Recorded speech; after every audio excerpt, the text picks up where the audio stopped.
Buenas tardes, doctores. Vamos a comenzar la clase teórica. En esta oportunidad voy a hablar sobre obesidad infantil. ¿Se me escucha bien? Sí, doctora, buenas tardes. Buenas tardes, doctora. Sí se escucha, doctor. Ok. Obesidad infantil es un problema en salud pública, con riesgo de complicaciones en la niñez, con morbilidad y mortalidad aumentada en la vida adulta. Por eso se sabe que los primeros 1000 días de vida, considerando el embarazo y los 2 primeros años de vida, es una ventana de oportunidad para evitar que haya estas complicaciones de obesidad tanto en los niños, adolescentes y en los adultos. La incidencia de la obesidad ha aumentado en la última década. En 2013 al 2014, el 17% de los americanos de 2 a 19 años son obesos. En India, el 20% de los niños están con sobrepeso y obesidad. En el 2016, el 18% de los niños y adolescentes están con sobrepeso y obesidad.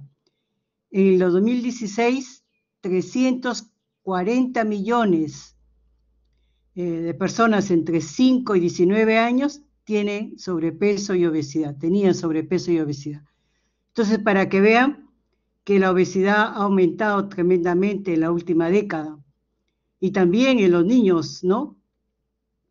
340 millones entre 5 y 19 años ya tenían sobrepeso y obesidad. ¿Cómo se define obesidad? En una forma muy simplista, obesidad es un desbalance entre la ingesta de calorías y el consumo. Es una cuestión muy simplista, una forma muy simplista, pero vamos a ver que tiene infinidad de factores. En los menores de 2 años, ¿cómo se define obesidad?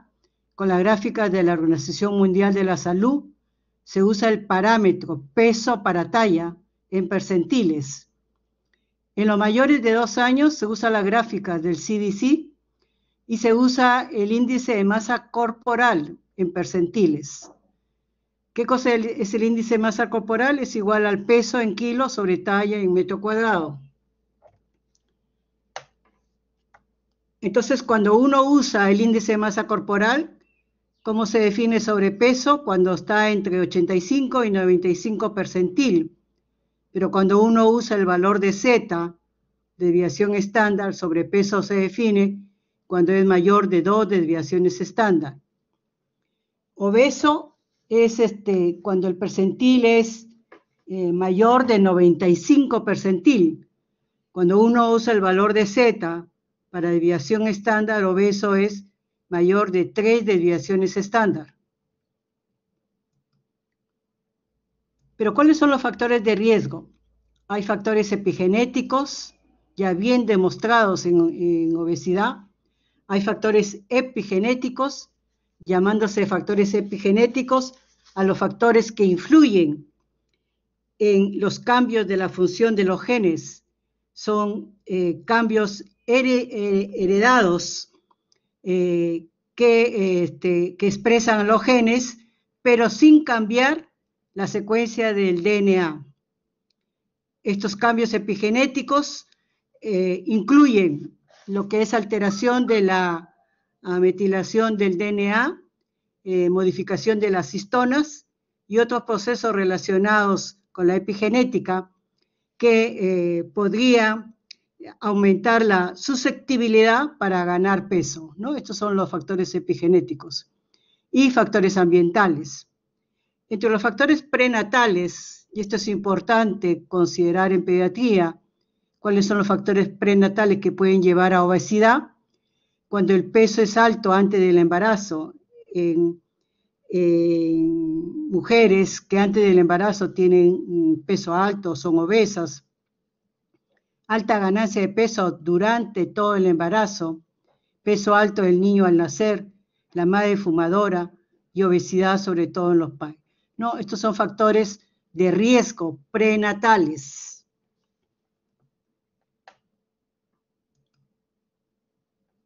Cuando uno habla de factores postnatales, se refiere a varios factores. Uno de ellos es el tipo de parto,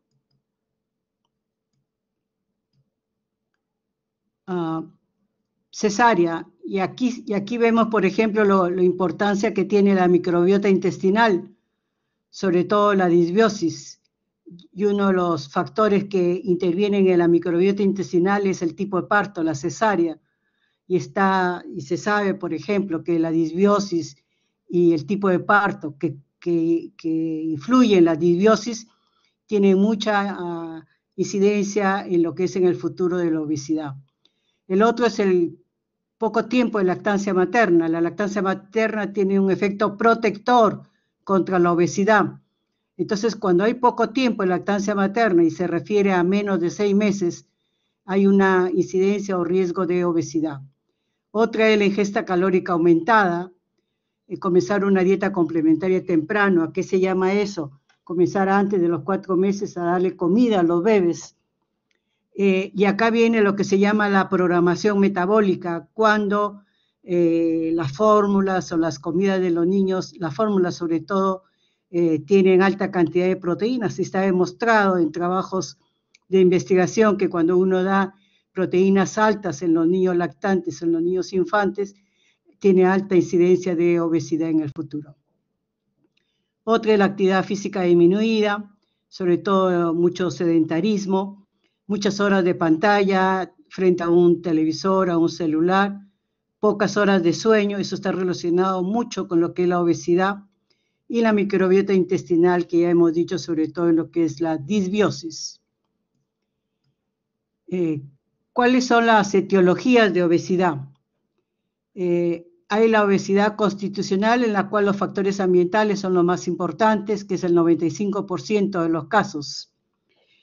Cuando uno tiene obesidad de tipo como factor ambiental, generalmente son niños que crecen con crecimiento acelerado, tienen talla alta, no tienen dimorfismos, no tienen características endocrinas y tienen maduración esquelética avanzada. ¿Por qué? Porque tienen crecimiento avanzado, alto, talla alta. Y la obesidad es generalizada, o el tejido adiposo está generalizado, la grasa generalizada.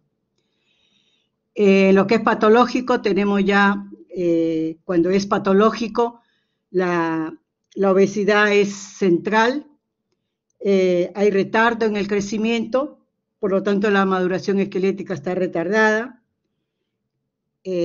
puede haber alteraciones dismórficas y puede haber características endocrinas. Las patológicas en lo que es endocrino tenemos el síndrome de Cushing, deficiencia de hormona de crecimiento, hipotiroidismo, pseudohipoparatiroidismo. Tenemos la obesidad hipotalámica, característica cuando hay injuria de la cabeza o TEC, infección, tumor cerebral, radiación o después de neurocirugía. También hay drogas que condicionan obesidad, drogas antiepilépticas como es el ácido valproico, la lamotrigina, drogas antipsicóticas como la risperidona, esteroides, estrógenos y antidepresivos. Pero también hay síndromes genéticos que condicionan lo que es obesidad, y el famoso es el síndrome de Prader-Willi, el síndrome de Laurence-Moon, el síndrome de Wecke-Wiedemann y el síndrome Carpenter. En los desórdenes monogénicos, el más conocido y el más común es una anormalidad en este receptor melanocortina 4, que es importante como factor genético que determina la obesidad. El otro es la deficiencia de lectina o la resistencia o no función de la lectina, ¿no? Pero hay otra forma también de ver la etiología y más o menos viene a ser igual. Factores genéticos, ¿no?, que explican la variación de la distribución de la grasa y el ritmo metabólico. Los síndromes genéticos, hemos dicho ya, Prader-Willi, Cohen y Bardet-Biedl. Factores ambientales que incluyen la ingesta calórica aumentada y la actividad física disminuida. Factores psicológicos, sobre todo alteraciones o desórdenes en la conducta alimentaria, que puede resultar en obesidad, sobre todo el trastorno de ingesta compulsiva, ¿no? Que puede resultar en obesidad. Y causas endocrinas, como hemos dicho, hipotiroidismo, Cushing, deficiencia de hormona de crecimiento. Entonces, ¿qué tiene que ver el sueño o el poco sueño con la obesidad?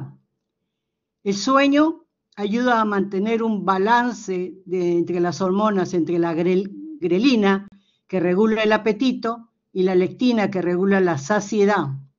Entonces, cuando se tiene poco sueño, el poco sueño tiene riesgo para obesidad. El poco sueño está asociado con niveles de leptina disminuidos y niveles de grelina aumentados, lo que se expresa en ingesta de comida aumentada y apetito aumentado. Y por eso es que las personas que están con poco sueño y se la pasan pues viendo televisión o el celular, la mayor parte de las veces están al mismo tiempo comiendo comida chatarra con alta cantidad de calorías. Entonces, el poco sueño, no solo hay el rol de las hormonas, sino que al mismo tiempo la ingesta de calorías es alta.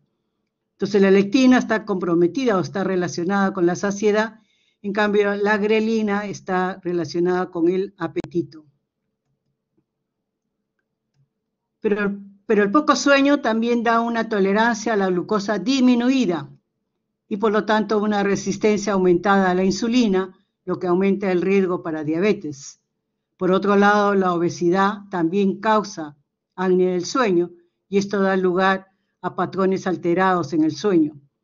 El poco sueño conlleva a preferir comida con alto contenido de calorías, lo cual lleva a ganancia de peso. Este es un cuadro que está en Nelson, lo pueden ver en Nelson. Acá lo que se refiere es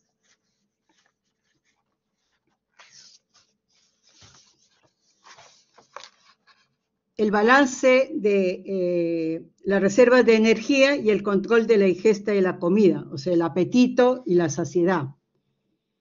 Ocurre a través de los feedbacks, que incluye el tejido adiposo, el sistema nervioso y el tracto gastrointestinal.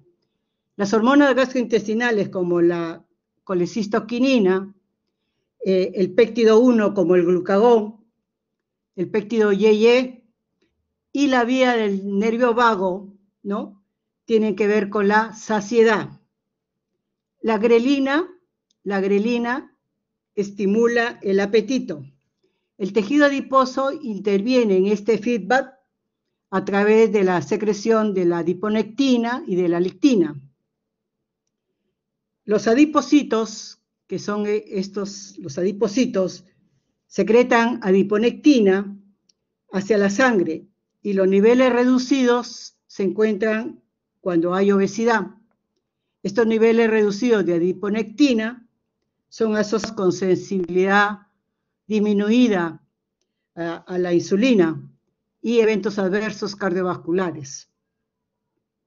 La leptina está asociada con la saciedad y hay niveles bajos, como ya hemos dicho, de la leptina en los obesos, porque la leptina tiene que ver con la saciedad, o sea, aumenta el hambre o tiene que ver con la obesidad exógena.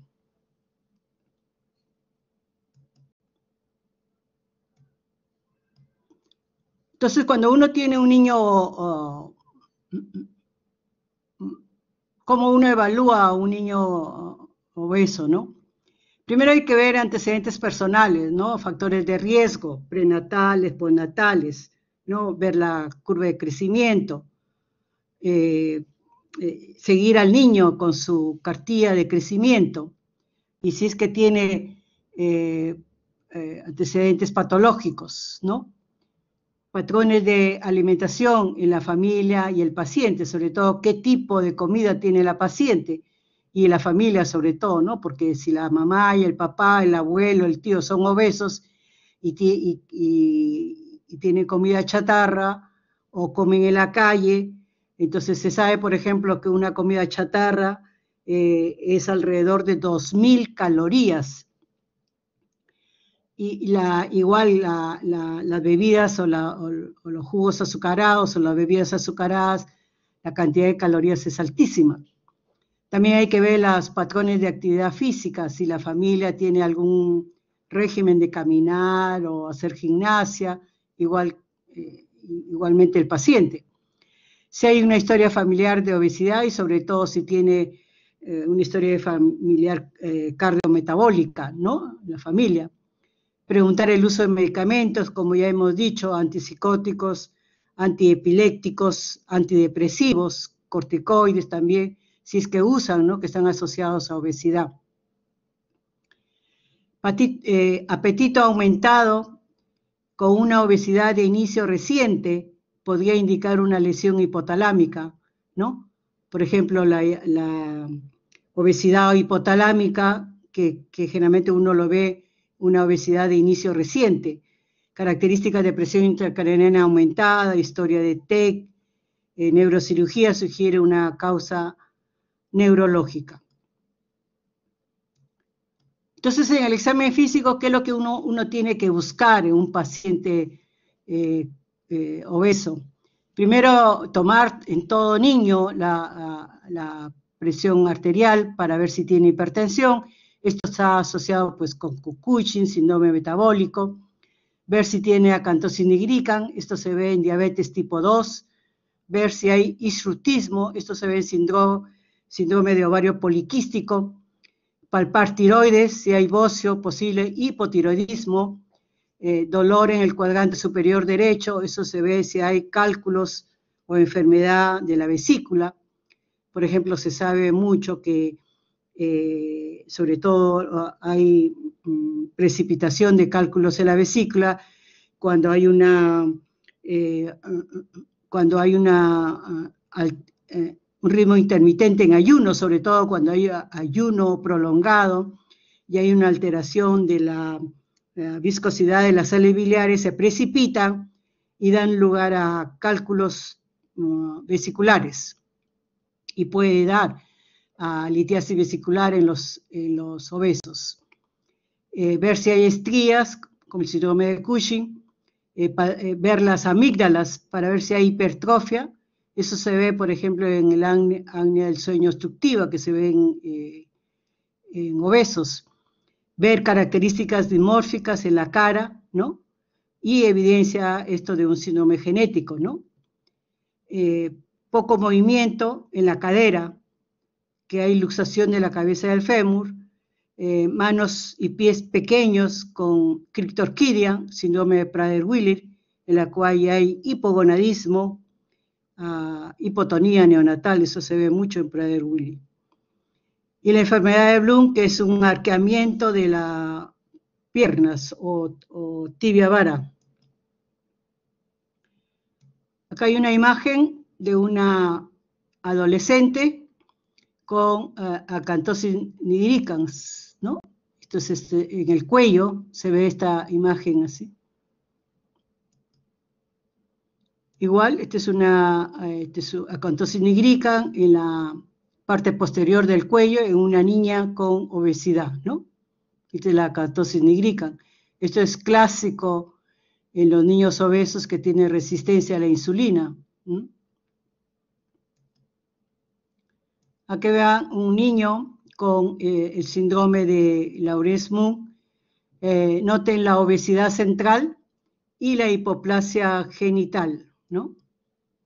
Acá también es un niño con un síndrome de Laurence-Moon. Noten la polidactilia. Acá hay 6 deditos y acá hay 6 deditos, ¿no? Polidactilia, característica de este síndrome. Entonces, ¿cuáles son las claves para el diagnóstico en obesidad? Si hay una pubertad retardada, ¿qué es lo que pasa con los niños obesos? Los niños obesos generalmente tienen pubertad precoz. ¿Por qué? Porque el desarrollo está acelerado, la maduración esquelética está acelerada y son de talla alta. Pero cuando hay pubertad retardada, uno tiene que pensar en Prader-Willi, que hay hipogonadismo, en Laurence-Moon. Cuando hay retinitis pigmentosa y polidactilia, uno tiene que pensar igual, síndrome de Laurence-Moon. Cuando las manos y los pies son pequeños, síndrome de Prader-Willi. Cuando tiene la parte posterior del cuello abultado por la grasa, ¿no? Y estrías, se llama síndrome de Cushing. El cuarto metacarpiano corto, eso se ve en Turner, y en el pseudohipoparatiroidismo. Y retardo en el desarrollo se puede ver en síndrome de Prader-Willi, hipotiroidismo y pseudohipoparatiroidismo. Igual, ¿cuáles son las características comunes en niños obesos con estos desórdenes? El síndrome de Prader-Willi, hay hipotonía infantil, hipogonadismo, hiperfagia, esa es característica de los Prader-Willi, y anormalidades en la conducta. En el síndrome de Laurence-Moon, ya hemos dicho, hipogonadismo, retinitis pigmentosa, polidactilia, no me deja ver esto, anormalidades renales y discapacidad intelectual. El síndrome de Weck-Wiedemann, este síndrome también hay una hipoglicemia por hiperinsulinismo, clásico este síndrome de hipoglicemia con hiperinsulinismo. Hay macrosomía, organomegalia, macroglosia, defectos en la pared abdominal, hemihipertrofia. Y el síndrome de Cushing, hay hirsutismo, obesidad central, ¿no? Estría, retardo del crecimiento, hipertensión y miopatía. En el hipotiroidismo hay retardo de crecimiento, las fases son toscas y retardo en el desarrollo. El pseudohipoparatiroidismo, todo esto va con obesidad. Hay tetania, la fase redonda, el cuarto metacarpiano corto y calcificaciones cutáneas. Este es un cuadro que ustedes lo pueden encontrar en el Nelson. Cómo evalúa un paciente con índice de masa corporal igual o mayor del 85 percentil, ¿no? Con sobrepeso. Si la historia y el examen físico es anormal, ¿qué es lo que uno tiene que hacer? Hay que hacer evaluaciones adicionales basados en los hallazgos del examen físico y en la historia clínica. Y si tiene alteraciones, anormalidades en el neurodesarrollo y tiene severa hiperfagia, uno tiene que buscar problemas genéticos. Si uno ve que hay injuria en el sistema nervioso central, como un TEI, una infección, un tumor, ¿no? o una obesidad de inicio reciente, ¿no? Uno tiene que buscar obesidad hipotalámica. Pero si hay una velocidad de crecimiento lenta, cuando uno, ¿por qué? Porque uno sabe que el niño que es obeso, cuando es por obesidad exógena, generalmente es obesidad proporcional, tiene desarrollo acelerado, talla alta, desarrollo normal. En cambio, cuando la velocidad de crecimiento está baja, uno tiene que pensar en evaluación endocrina. La otra es ver si está usando drogas antipsicóticas. Hemos dicho que la risperidona da obesidad y hay que reevaluar la terapia y elegir. Pero cuando el examen, la historia y el examen físico son normales, ¿qué es lo que uno tiene que hacer? Pero el paciente está en sobrepeso u obeso, uno tiene que evaluar obesidad y comorbilidades. Si las comorbilidades están presentes, uno tiene que cambiar los estilos de vida y dar un tratamiento específico de las comorbilidades. Y ya vamos a ver cuáles son las comorbilidades. Si baja de peso o se estabiliza, uno mantiene los cambios en el estilo de vida y tratamiento de las comorbilidades. Pero si continúa ganando de peso por más de 6 meses, uno tiene que darle farmacoterapia y vamos a ver cuáles son, y o cirugía.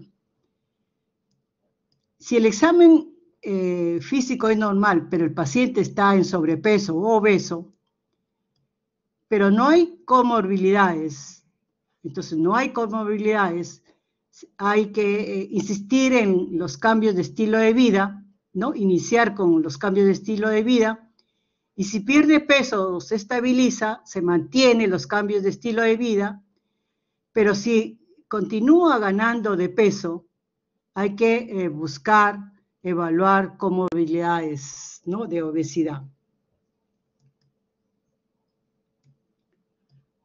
Entonces, ¿qué es lo que uno pide en el laboratorio, en los análisis de laboratorio?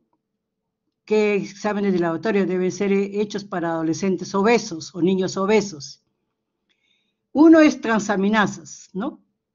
Se sabe que las transaminasas están elevadas en los obesos, pero si está elevada 2 veces por encima de lo normal, uno tiene que pensar en enfermedad de hígado graso no alcohólico, ¿no? Hígado graso no alcohólico, que es una causa de enfermedad crónica importante, enfermedad de hígado graso no alcohólico. Se pide un perfil lipídico. Si los triglicéridos están elevados y está reducida el HDL, ¿no? De alta densidad, son altamente sugestivos de resistencia a la insulina. Un hemograma completo, un examen completo de sangre, porque la deficiencia de hierro y anemia por deficiencia de hierro son comunes en los niños obesos. La glucosa en ayuno, la sensibilidad es baja, por lo tanto uno debe hacer una curva de tolerancia a la glucosa en pacientes obesos, sobre todo si hay una historia familiar positiva de diabetes o cuando acantosis nigricans está presente. También tiene que pedir un nivel de vitamina D. Está demostrado, por ejemplo, que la ganancia de peso en el transcurso de los años, sobre todo desde la niñez, y si esto va asociado con deficiencia de vitamina D, esto es una alta tendencia para que el niño sea obeso. También se pide test de función tiroidea y otros test se podrían pedir si es que hay comorbilidades sospechadas, ¿no? Entonces, ¿cuáles son las complicaciones? Complicaciones de la obesidad. Acá tenemos neurológicas, son riesgo para stroke. Cardiovascular, tenemos dislipidemia, hipertensión, riesgo para enfermedad coronaria. Endocrino, tenemos diabetes tipo 2, pubertad precoz, síndrome de ovario poliquístico, hipogonadismo en los niños, acá trombosis de vena profunda, embolismo pulmonar, riesgo de malignidad ginecológica. En lo psicosocial tenemos baja autoestima, depresión, generalmente son víctimas de bullying por su apariencia. En pulmonar tenemos asma, apnea del sueño, intolerancia al ejercicio. En renal tenemos glomerulosclerosis. En gastrointestinal tenemos enfermedad por reflujo, enfermedad de hígado graso no alcohólico, litiasis vesicular, ¿no? Riesgo para cirrosis, riesgo para cáncer de colon. El músculo esquelético, ya hemos dicho, la enfermedad de Blum, que es la tibia vara o las piernas arqueadas, ¿no?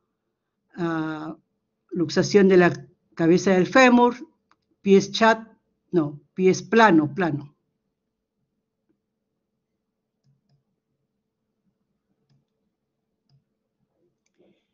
¿Cuáles son las características de un síndrome metabólico?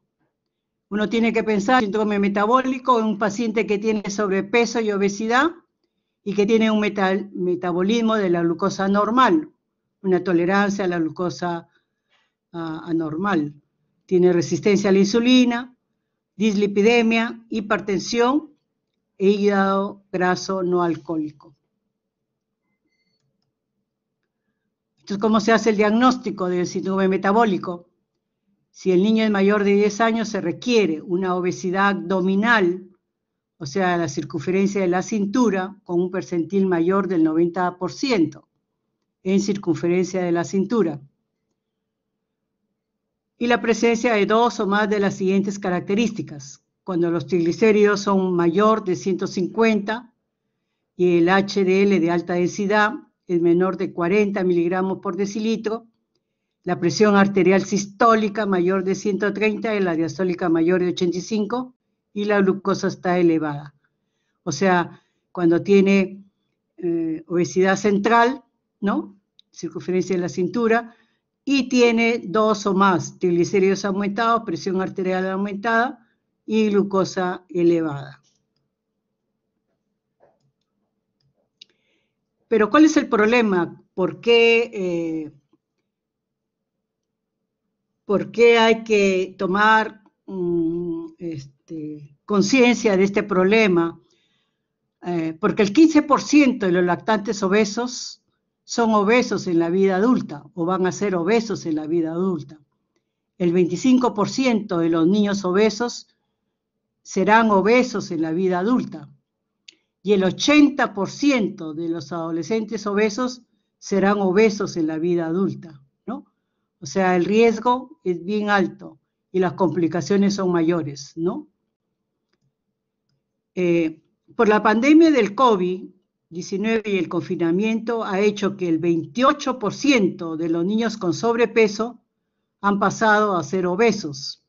Y peor, el 2.5% de los niños eutróficos han pasado a ser obesos, solo por el confinamiento, el sedentarismo y la mayor ingesta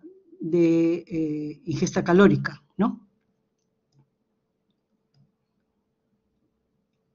Entonces, ¿en qué consiste el tratamiento? ¿Cuál es el tratamiento? ¿Qué es lo que uno tiene que hacer en estos pacientes? Antes que eso, nosotros sabemos que cuando hay obesidad, hemos dicho que no es tan simple como que el desbalance entre cantidad de calorías que ingresan y el consumo de calorías. Es una cosa muy simple, eso no define obesidad. Obesidad significa una serie de factores, ¿no? Sobre todo la programación metabólica que viene del embarazo. Cuando hay ese desbalance y hay aumento de las reservas de energía que dan lugar al aumento de la grasa en el cuerpo, hay en el tejido adiposo diferentes funciones. Los adipocitos blancos tienen una función de almacenar energía y regulan el apetito. En cambio, los adipocitos beige eliminan la energía y disipan el calor. Y la grasa parda tiene que ver más bien con la termorregulación adaptativa. Eso es mucho más alta en los recién nacidos, porque tiene que ver con la termogénesis, la termorregulación adaptativa. Entonces, el tratamiento en los niños, por ejemplo, en el Reino Unido, ellos aplican la guía NICE. Entonces, ellos tienen una serie de pasos en lo que es el tratamiento o el manejo de la obesidad de los niños. Ellos aplican un programa a nivel de la comunidad que le llaman ellos el programa de Planet Moon. Este programa que ellos le llaman, y solo se aplica en el Reino Unido, y ellos aplican en las guías NICE. Las guías NICE son las guías del Instituto Nacional de Cuidado por Excelencia. Entonces, ellos aplican un programa a nivel de comunidad, en la cual identifican al niño obeso, pero tratan de corregir los factores de riesgo, ¿no? Y han tratado de mejorar estos niños obesos. También ellos tienen un programa que se refiere a la familia, a la actividad, la comida y los estilos de vida. Es un nombre que tiene ese programa. Y también monitoriza factores de riesgo, y acá también monitorizan las comorbilidades como hipertensión, dislipidemia, apnea del sueño obstructiva. Pero estos dos programas se aplican solo en preescolares, tanto el programa de Plan EMUC como este programa de la familia, actividad, comida y estilo de vida. Esos programas se aplican solo en preescolares. Pero hay un programa en el Reino Unido que solo se aplica en el Reino Unido y solo se aplica en la ciudad de Bristol, y que aplican las guías de NICE, y solo se aplica en escolares y tiene criterios de ingreso. Y se llama el programa COCO. ¿Por qué? Porque es cuidado de la obesidad del niño. Cuidado, care, de la obesidad del niño.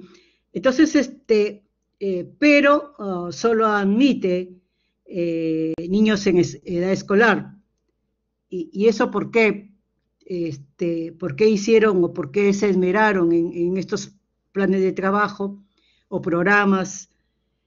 Porque el 20% de los niños que entran a un colegio en el Reino Unido ya tienen sobrepeso, 20%.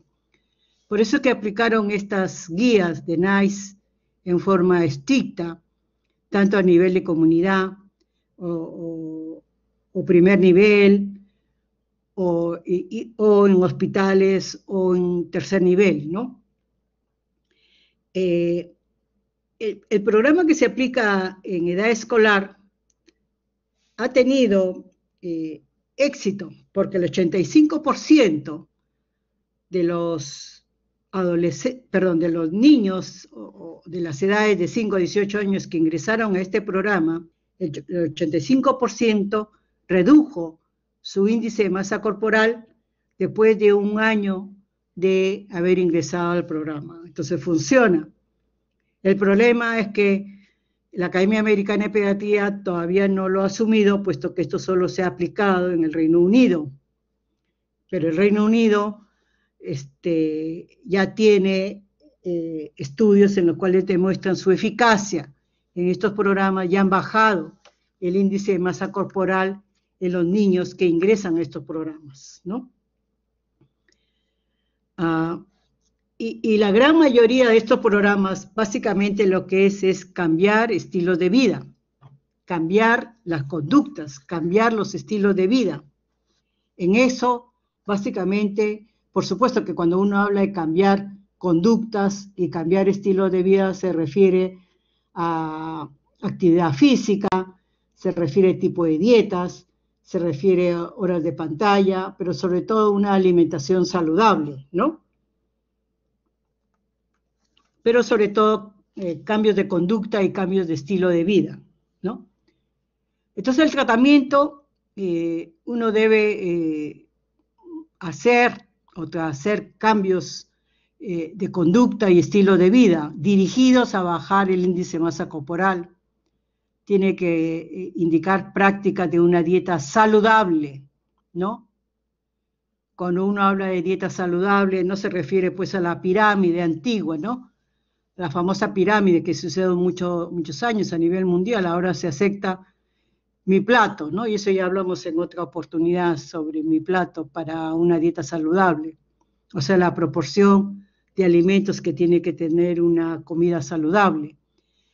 Y los alimentos usando los colores del semáforo, o sea, verde, amarillo y rojo. ¿Qué significa un alimento verde? Un alimento verde significa que se puede comer de forma ilimitada, o sea, no hay límite. Y eso se refiere a las frutas y las verduras.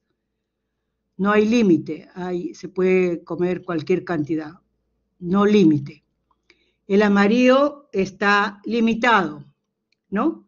En forma moderada. Uno debe comer en forma moderada, pues, granos, lácteos, almidones. Y rojo uno tiene que evitar, ¿no?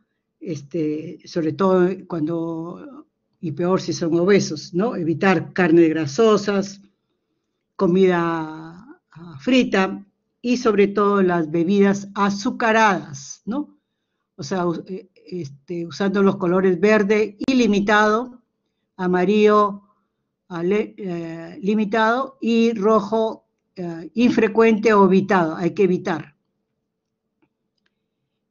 En la mayoría de los niños, la pérdida de peso con una dieta no debe exceder a que pierdan más de 1 kilo por mes, ¿no? O sea, cuando uno ingresa a unos niños a una nutricionista, tiene que hacerle una dieta adecuada, pero la pérdida tampoco no puede ser no debe exceder de 1 kilo por mes. En lo que es la actividad física, bueno, lo que ellos recomiendan es los aeróbicos, ¿no? Bueno, el caminar, ejercicios aeróbicos, natación, eso se recomienda, ¿no? Sobre todo caminar y los aeróbicos. Disminuye el tiempo de pantalla, videojuegos. La Academia Americana de Pediatría recomienda que los menores de 2 años no deben ver televisión y en los mayores de 2 años solo máximo 2 horas. Y uno tiene que seguir en los niños obesos la regla de 5, significa a porciones, 5 porciones de frutas y vegetales, 2 horas de pantalla, 1 hora de actividad física y 0 de bebidas azucaradas. Esta es la regla. 5, 2, 1, 0.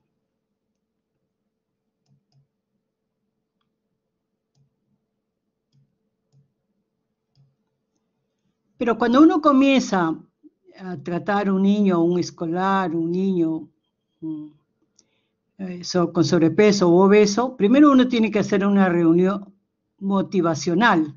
Primero tiene que incluir a la familia.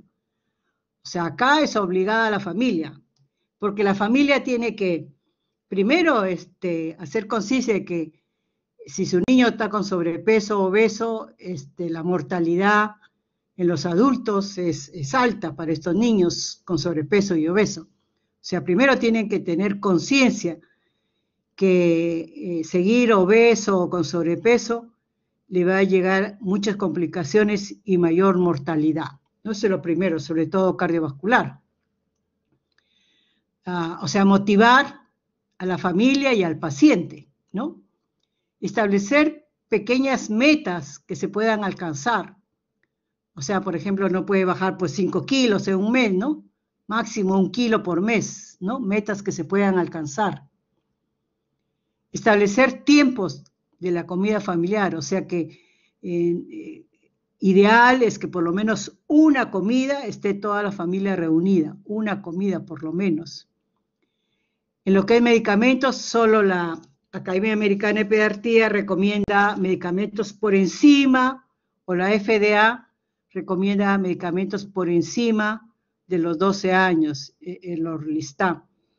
¿Qué hace el Orlistat? El Orlistat inhibe la lipasa pancreática, por lo tanto disminuye la absorción de grasa, pero así como disminuye la absorción de grasa, hay que suplementar con vitaminas liposolubles. Y los eventos adversos de Orlistat son dolor abdominal, meteorismo, diarreas, Orlistat. Los pacientes que tienen deficiencia de lectina, hay terapia, reemplazo de estas hormonas, ¿no? Los pacientes que tienen déficit. Y por último está cirugía, pero ¿cuándo se indica cirugía? Cirugía está indicada cuando fracasa el tratamiento multidisciplinario. ¿Qué significa el tratamiento multidisciplinario? Significa el médico, endocrinólogo, el nutricionista, el de terapia física, el de la actividad física, ¿no? O sea, es multidisciplinario. El haber usado fármacos, o sea, cuando ya fracasa el tratamiento por 6 meses, como decía el esquema de Nelson, cuando fracasa por 6 meses de tratamiento, uno puede ir a la cirugía, pero solo está indicada la cirugía cuando ya se ha completado la maduración esquelética, la edad ósea. Antes no. O sea, primero tiene que completar la maduración esquelética, la edad ósea. Y que haya pasado por lo menos 6 meses que no haya respondido al tratamiento médico, a los fármacos, a la nutrición, o sea, que no haya respondido, ¿no?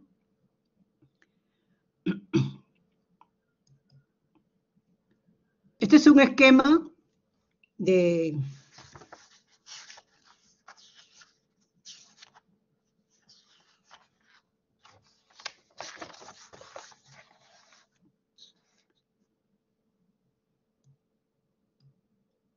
Este es un esquema de manejo de acuerdo al índice de masa corporal. Si la desviación estándar o el score de desviación estándar está entre 2 y 3, ¿no? Lo que se hace son modificaciones de los estilos de vida. Llámese la dieta, la actividad física, ¿no? Con una dietista, ¿no? Y sobre todo la actividad física, ¿no? Por lo menos 1 hora de actividad física. Puede ser caminar, aeróbicos, pero 1 hora. Y la dieta tiene que ser saludable, una dieta adecuada. Y pantalla, ¿no? Cambiar el estilo de vida, no mucha vida sedentaria. Y las horas en pantalla de ver televisión, celular, no puede ser, por ejemplo, si es mayor de 2 años, no puede ser más de 2 horas, ¿no? Estilos de vida. Si no hay mejoramiento y hay nuevas complicaciones, entonces se hace una dieta más intensiva con la nutricionista, se da metformina o Orlistat y cirugía si está indicada.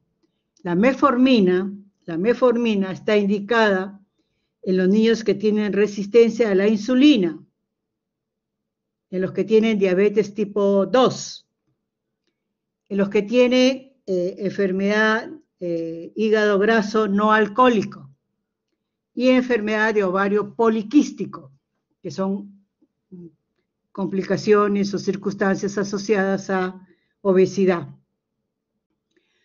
Orlistat, hemos dicho que si no mejora, pues si no mejora la dieta, entonces uno puede dar, o si no bajan de peso, puede dar Orlistat, pero Orlistat solo está indicado en mayores de 12 años.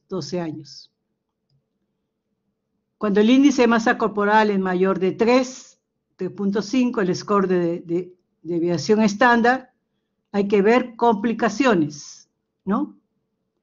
Si tiene complicaciones o resistencia a la insulina, hay que cambiar los estilos de vida, tanto en la dieta, actividad física, horas de pantalla, ¿no? Añadir metformina, estatinas está indicado si es que hay una dislipidemia persistente, ¿no? Hemos dicho que metformina está indicada cuando hay resistencia a la insulina, cuando hay diabetes tipo 2, cuando hay hígado graso no alcohólico, cuando hay enfermedad o síndrome de ovario poliquístico. Y la estatina está indicada cuando hay dislipidemia persistente. Si a pesar de esto no mejora, se da un control de dieta más intensa, ¿no? Por la nutricionista, se sigue con la metformina o Orlistat y cirugía si está indicada, ¿no? Cirugía solo después que la maduración esquelética o la edad ósea ha terminado, maduración esquelética.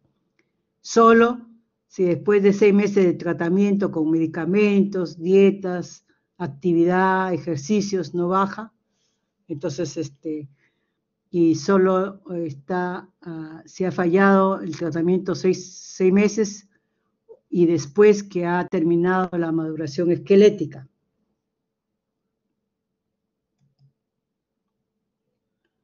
Entonces la prevención es importante,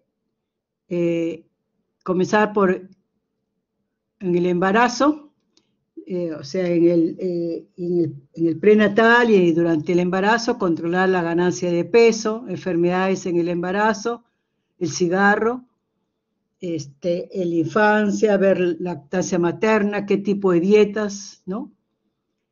La familia, ver qué estilo de vida tiene la familia, si hace o no alguna actividad física, qué tipo de alimentación o de comidas tiene, si es pura comida chatarra, si comen todo el tiempo en la calle, en restaurantes, ¿no?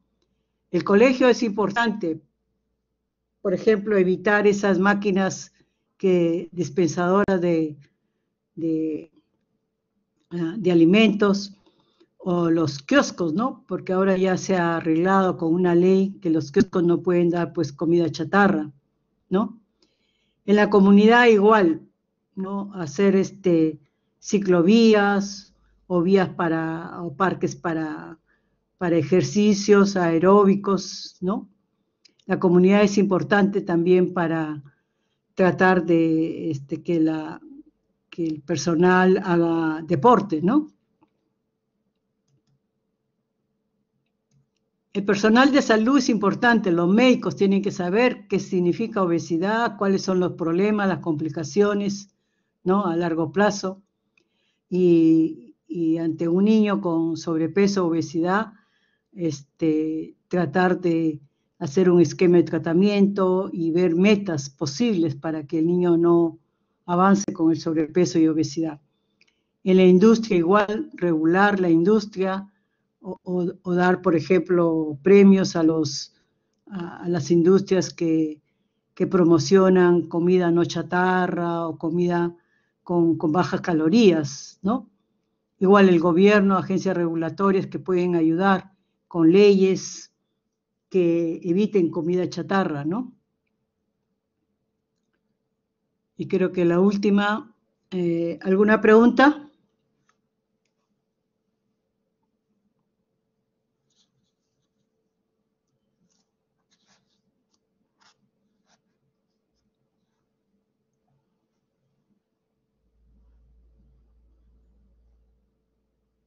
No, doctora, está claro. Ok. Entonces ahí terminamos. Ok, nos vemos. Gracias, doctora. Gracias. Gracias, doctora. Buenas tardes.